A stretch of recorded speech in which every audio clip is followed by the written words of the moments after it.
Welcome to another deep dive. Today, we're going to be cracking open this time capsule, you could say. It's a novel from 1896 called The Last President by Ingersoll Lockwood. Now, it's this forgotten piece of political fiction, but you know what they say about history repeating itself, Franz? Yeah. Well, this book has got some eerie parallels to our world today. It's going to make you wonder if Lockwood was more of a prophet than a novelist. Yeah, it's so fascinating how he captured these anxieties about populism and economic upheaval and this social division. And it just feels so relevant to what's going on in the world today. So did he predict the future, or are we just seeing these age-old patterns play out again? I guess that's what we're going to be looking at in this deep dive. Yeah, I think that's a great way to put it. So to set the stage, The Last President kicks off with a presidential election, just like we had right in 2024. But hold on tight, because the similarities don't stop there. Lockwood's fictional America elects a populist president amidst, major economic hardship and social unrest. Sound familiar? It's uncanny, isn't it? I mean, we've seen this rise of populist leaders all over the globe. And it's often fueled by the same feeling of economic inequality and distrust of the institutions. It's like Lockwood was tapping into this collective anxiety that kind of transcends time. Right. And the book doesn't shy away from the drama either. I mean, Lockwood just throws us right into the heart of it. Election night in New York City. And the announcement of this populist candidate winning triggers, absolute mayhem. Oh, yeah, he paints this chilling scene. Mobs in the streets chanting, "Down with our oppressors, death to the rich man, death to the gold bugs, death to the capitalists." It's just pure social unrest, fueled by anger and resentment. Oh, yeah, and it gets so bad that the National Guard has to be called in to try and restore some kind of order. And even as the chaos subsides, you still get this sense of foreboding, Yeah. The governor utters just this single heavy line, "I but the Republic." Almost like he knows this is just the beginning. So does any of this ring a bell, like the social division, the us versus them? Absolutely. It's like looking into a distorted mirror in a way. That fear of societal breakdown, the polarization in our political discourse, it's something we're seeing reflected back at us in our own world, both in the U.S. and globally. Yeah, for sure. And it's not just New York that's on edge. Lockwood then takes us to Chicago. And on the surface, the mood is totally different. People are ecstatic about the election results. But even in this celebration, there's this, disturbing undercurrent. Yeah. What's striking is this almost cult-like reverence surrounding this political figure who helped get this populist candidate elected in Illinois. The crowds are hailing him as a savior, someone greater than Washington. It's a reminder of how quickly hero worship can turn dangerous, especially within these populist movements. Yeah, and that danger becomes crystal clear when things take a really sinister turn. The mob, fueled by that same fervor, attacks a group of law enforcement officers, brutally killing them just because they represent the old order. It's just this act of violence in the midst of what's supposed to be a joyful occasion. It just highlights how quickly these seemingly positive movements can be twisted toward extremism. It's chilling, really, like mob mentality overriding any reason or compassion. So we have this populist president.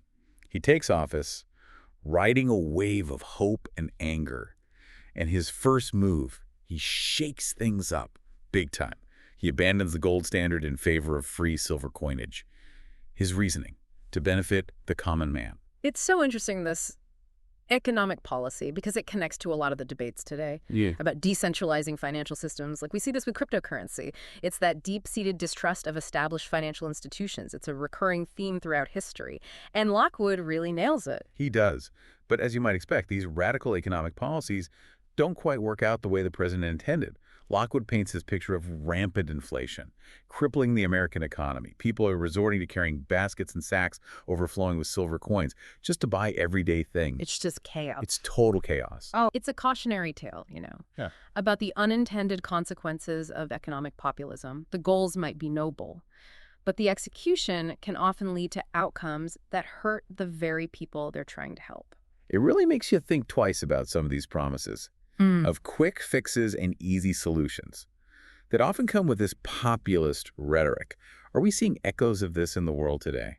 Well, what's really interesting is how these economic woes, they kind of become this catalyst for even deeper divisions within Lockwood's America. It's like all this financial strain just tears at the fabric of society. It exposes these fault lines that were already there. Right. So it's not just about economic chaos then. It's like the country starts to fracture along these regional lines. Hmm. And it feels like Lockwood is really foreshadowing the kind of political polarization that we see today, doesn't it? Exactly. The South, in Lockwood's book, they gain this political power and they start pushing for policies that benefit their region, even if it means the North suffers as a result. It's like he's hinting at the second Civil War brewing under the surface. Wow. And how does he bring this tension to life in the book? Are there any scenes or anything that stand out to you? There's this incredibly powerful scene set in Congress, and this Southern leader delivers this fiery speech demanding an end to pensions for Union veterans. He calls it blood money. Can you believe it? Blood money. Oh. And it nearly sparks violence right there on the House floor. Wow. Talk about throwing fuel on the fire. That's crazy how this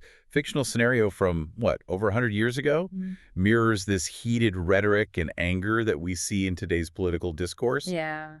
Like Lockwood had a time machine. It's as if he's tapped into some fundamental truth about human nature, this tendency to divide ourselves into us versus them, especially when resources are scarce or we feel threatened.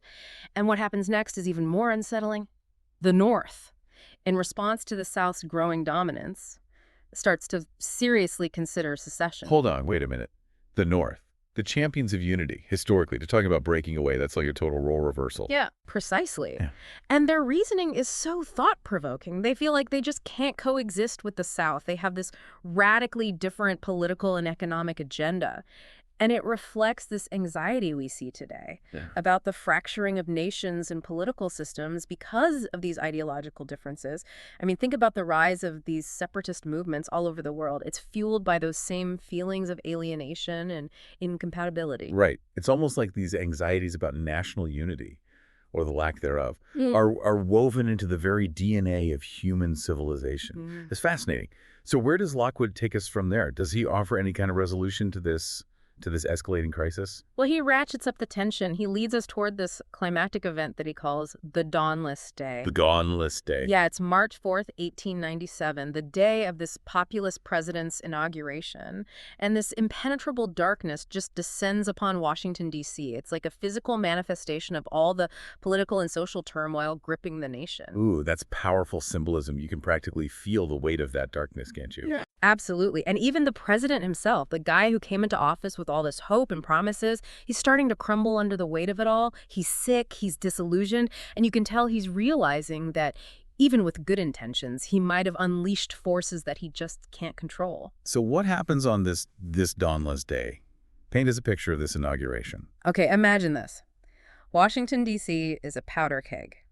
You have those who support this populist president and those who are vehemently opposed to him. They've both mobilized in huge numbers. The air is just thick with anticipation and this threat of violence. Inside the Capitol building, Congress is locked in this continuous session. They're desperately debating this bill to extend pensions to Confederate veterans. So this bill becomes this focal point, this symbol of everything the country's fighting over. Exactly. And as the debate rages on, the clock is ticking down to midnight. A new year, a new century about to begin. And just as the clock strikes 12, the Capitol dome explodes, this blinding flash of dynamite. Whoa, that's an explosive ending. Literally and figuratively, it's like the entire republic is shattered along with that dome. Yeah, it's a stark and powerful image of disintegration, this complete breakdown of order and unity.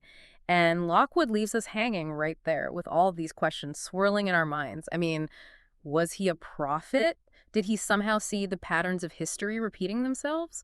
Or is this just human nature playing out the same tragic drama over and over again, no matter the time or the setting? It's definitely a chilling thought, to say the least.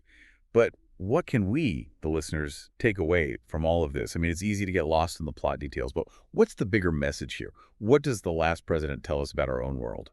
Our own time. Yeah, it's a chilling thought. It makes you wonder, though, is it just a story? Or is there, like, this deeper message here? What can we take away from all of this? I mean, it's easy to get lost in the plot and everything, but what's the bigger picture? What does this book, The Last President, tell us about our world? Our own time, Right, that's the big question, isn't it? Is history cyclical? Are we just doomed to repeat the mistakes of the past? Or can we learn from these cautionary tales? Can we chart a different course? I mean, Lockwood doesn't give us this happy ending. The republic's in ruins, the Capitol dome explodes, it's bleak. So what are we supposed to do with all this doom and gloom? How do we apply it? How do we apply these insights to our own lives, to the challenges we face today? I think Lockwood's offering us a warning, like a glimpse into what can happen when populism, economic instability, and this political division are allowed to run rampant unchecked. He's not saying it's inevitable, but he's showing us the potential consequences if we don't heed these warning signs. Yeah, it's like he's saying, hey, this happened in my fictional world, but don't think for a second that it couldn't happen in yours. It's a wake-up call. Exactly. And it's not about pointing fingers at certain politicians or movements or whatever, but it's recognizing these broader patterns, these dangerous currents that can pull any society toward this extremism and collapse. We have to be vigilant, identify these seeds of discord before they take root. So it's not just a story about the past then. It's a mirror. Yeah. Reflecting our own anxieties, our own vulnerabilities. I mean, we see ourselves in those angry mobs, in that polarized Congress, in that president who's just struggling to hold it all together. Absolutely. And it's about understanding this seductive power of easy answers, scapegoats. I mean, populism thrives on offering these simple solutions to very complex problems. It preys on our fears and our frustrations, but these solutions, they often come at a steep price, like Lockwood shows us. Right. It makes you think twice about all these quick fixes and grand promises that we hear today in the political landscape. Yeah. What seems like a simple solution can have all these unintended consequences. That's why critical thinking is so crucial. We can't just blindly follow these charismatic leaders or just go for the easy answers. We have to question everything, analyze these policies and proposals with a discerning eye. Okay, so what can we do then? It's easy to feel overwhelmed by all of this, like we're just tiny cogs in this giant machine that's spinning out of control. What can we do as individuals? Can we make a difference? Here's where it gets really interesting. Lockwood's novel ends on a bleak note. The Republic is in ruins. But I think there's this glimmer of hope embedded in his work. Okay, I'm intrigued. Tell me more. I think by presenting this dystopian vision, this cautionary tale, he's challenging us to wake up, to engage in this critical thinking, to hold our leaders accountable. He's urging us to be active participants in shaping our future, rather than just passive observers of its demise. This is not a prophecy of doom, then. It's a call to action. Exactly. And that action begins with this individual awareness, recognizing those patterns of history repeating themselves, like we've talked about, in our own time. It's about being these critical consumers of information, resisting this pull, toward tribalism and division. Right. It's about having those difficult conversations, even when they're uncomfortable, seeking common ground, even when it feels impossible, remembering that we're all part of this grand experiment called democracy.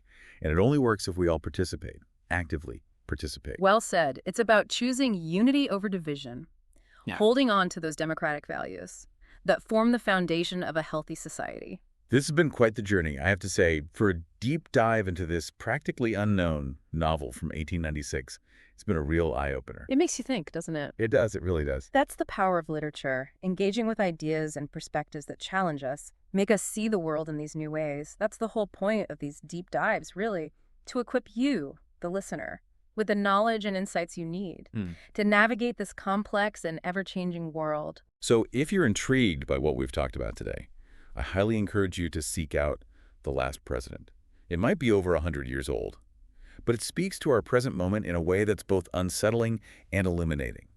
Draw your own conclusions.